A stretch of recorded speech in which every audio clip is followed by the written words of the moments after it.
Game day for Akron is almost here, and Gary, it should be a fun one for Husker fans. Small disclaimer though for any Akron fans that might be watching this, please don't feel disrespected by any of the claims you'll hear in this video. I assume that both of us are predicting a big win Saturday night, and it's nothing personal. We understand that Akron's going through a rebuild, and we take no pleasure in what could be a score that gets ran up a little bit. Some weeks you're the hunter. My biggest question is, if you're Akron, do you just say, hey, we held Wyoming to 3 points the majority of the game, 10 total. Our defense isn't bad. Let's just do what we do. Or do you expect that they'll just copycat the shell defense that Cincy threw at us to try to keep our score down? Yeah, I think it'd be kind of silly if they don't at least try to implement some of that. It's really hard finding like the Wyoming Akron game, for example, to go back and watch. And I watched some as much as I could. It seems like they do a lot of the work with the linebackers. They have a pretty tight box and they use those guys. So it won't be as much as like Cincinnati had with the guys in the zone or the flats, things like that. But I would think they'd utilize it. I think they'll really try to utilize the mobile quarterbacks on offense. I don't know if you saw Rule's press conference, but he even talked about how they're kind of like gadgety on offense. You know, they like to mix things up, misdirections, kind of you can call them trick plays, things like that. You saw what happened since they ran that one reverse, and I think it was McGahee, can't remember, bit so hard he was way out of the picture, way out of the play early on. So I think you'll see things like that more so than the defense being altered too much. It's tough to decide, okay, we're going to do a whole different look. I mean, you have different sets you can go in and you're not limited to just one thing, but I don't think they're going to try and overhaul the defense schematically in 1 week. Yeah, and like you said, like you alluded to at the beginning, in a game that's expected to be a pretty good loss. I don't know that it's going to be that big of a loss. I think Nebraska's going to go in with intentions on being very impressive early on and getting other guys time, both to get them moved along and developed, but also, Emmett Johnson's a great example to minimize his carries. I know there's been a lot of emphasis this week about how they want to get the other two back, Mackay and Wazee, mixed in a little bit more. And like Holgerson said, we have to do that. But I think back to like the Colorado game where they jumped up on them and then put guys in late. That was kind of the mindset. And it's almost like they took their foot off the gas. I'd like to see guys get in, earlier the better, but still be impactful. Not good thing we had a 4 or 5 touchdown lead when these guys went in because, nothing happened or things kind of slack off or you see guys aren't really disciplined in their plays and fits and things like that. But I'd like to see one of our previous videos, I don't remember which one it was, where I said Husker fans need to kind of pick a side. I've been on the side mainly this year with all of the things we've talked about ad nauseum that Nebraska's past eking out games against teams like Cincinnati or, oh, shucks, we got with Ohio State or, oh, shucks, we got within a field goal of Iowa, things like that. Like, I'd like to be in that spot, whether we are or not. I think these next 2 weeks, you can get a good feel for what they're capable of, both players executing and coaches calling. I know that the one video we did, it was pretty divisive of the guys didn't execute and they couldn't run a quarterback spy for whatever reason or shift the defense to account for the quarterback, or it's the shell defense or a deeper cover 2 or cover 3 is the end all be all on defense. If you run that at any level against any talent, you can't throw a ball past 14 yards against it to the people like. And then that was the thing. If people would have executed a lot of the plays Holgerson was calling, there would have been more scores. Same thing for Butler. But neither one's going to be perfect, right? The play calling is never really going to be perfect. The execution is never going to be perfect. But you have to be able to adjust to things. And that's what I'd really like to see, man. I'd like to see them not getting thrown off by the trick plays. I'd like to see them being able to shut down any type of quarterback run.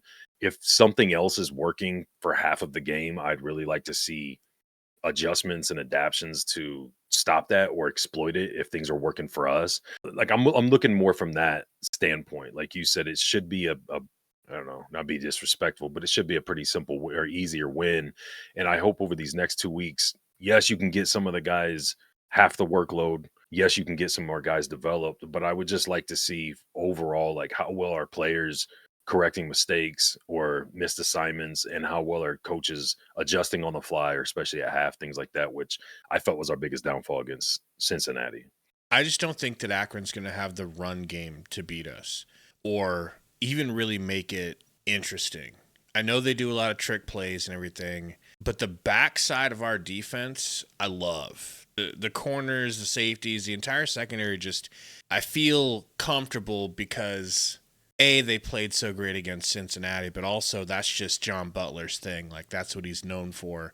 I feel comfortable with them. They've got a lot of small backs, like all small backs. They don't load up one or two of them with a lot of carries either. They switch them in and out because they don't want to overwork them and get them injured. Obviously, there wasn't a lot of tape to go off of from the Wyoming game, but it seemed like Wyoming was collapsing that offensive line. I just don't want to get too excited by what I see. I expect a blowout. I really do. The blowout we thought we might get versus Cincinnati, it should be that way this week. For real. I just don't want to get too excited and ahead of myself at all because this is a team that's not Cincinnati. I'll put it that way. Yeah, and I'm not too concerned with the score because I guess I don't care as much about the score. Like from a gambling perspective, it's a scary line because for sure they should be able to cover that. But we've heard both coaches, or I should say all three between the coaches, coordinators, talk about workloads on guys and trying to develop guys. So I don't see, unless something catastrophic happens, I don't see a need to have the bulk of your starters in the whole game. So how developed or how talent wise, how matched up are we going to be when we start getting second and third string deep against their starters who are going to play the whole game? And how good from an execution standpoint are the guys who aren't starters going to be able to execute across the board? You know what I mean? Kind of back to what I said. If everybody would have executed perfectly Holgerson's offense against Cincinnati, we would have won by 14, 17 points. If Raiola doesn't fall in that fumble, or they don't drop some of those balls that could have been interceptions, or the ifs go the other way is what I'm saying. You could have lost that game to Cincinnati. Like I think you brought that you brought that up when you and I were talking about it. So I'm not too concerned or hung up or even really trying to make a prediction score wise, because to me it depends on when they start going deeper into the both sides, the offense or the defense, and then what's Akron able to exploit with their starters against our depth guy, second and third string guys. So I mean, I don't know about that. That's why I said I'm looking more for just improvement overall on, for sure, execution, but adjustments and like in-game things, because to me that is what separates the really really good teams from the good teams. Is you can go across the board and say this team's roster is just as good as this team, but for sure it comes down to execution, comes down to things like that. But how do you adjust? How do you minimize as much as possible their strengths? How do you exploit their weaknesses? How quick can you overcome your weaknesses?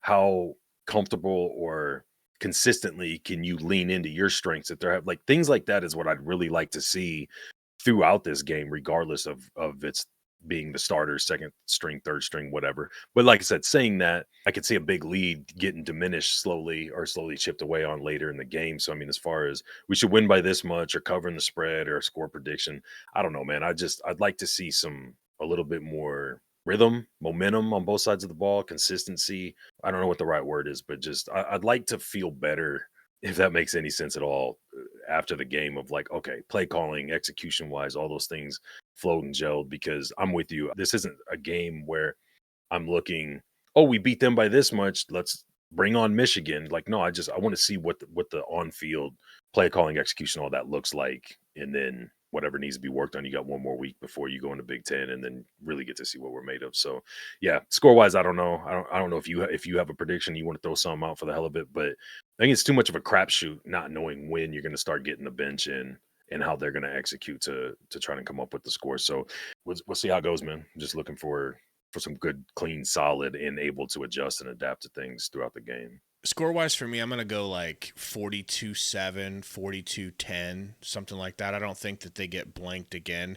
They got in the red zone last week and just threw an interception. I think it was circumstantial that they ended up with 0 points.